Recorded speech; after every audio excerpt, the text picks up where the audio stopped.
là là, Terminator Renaissance. C'est le film Terminator qui est selon moi le plus sous-estimé.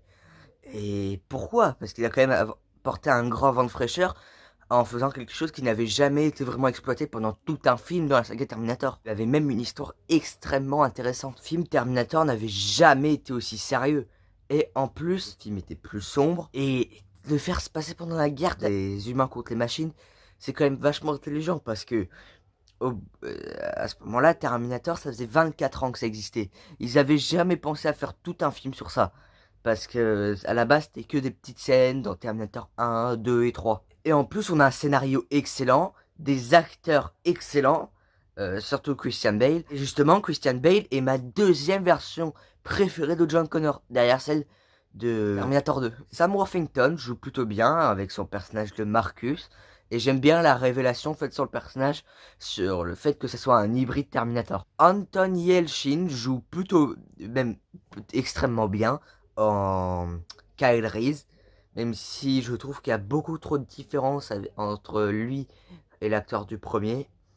Je sais qu'il est censé être plus jeune là dans ce Terminator Renaissance, mais je vois vraiment aucune ressemblance entre les deux. Il joue plutôt bien, son personnage aurait pu être encore mieux s'il n'avait pas été sous-exploité.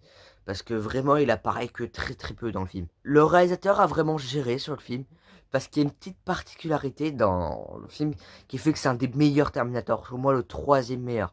Mais bon, faut se rappeler que j'ai toujours pas vu Dark Fate. Le film est un peu accéléré à certains moments. De toute façon, moi j'ai toujours dit que le film marcherait mieux en série.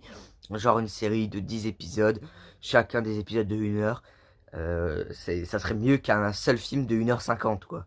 Parce que vraiment, c'est un peu trop accéléré vraiment à certains moments et on aurait pu voir qu'il y aurait pu avoir beaucoup plus de choses. Alors, le film devait avoir 2 suites, ça aurait fait une trilogie Terminator Renaissance, mais elle fut annulée à cause du semi-flop du film en rapportant 371,4 millions de dollars pour un budget d'environ 200 millions de dollars. En plus, les effets visuels du film sont vraiment magnifiques.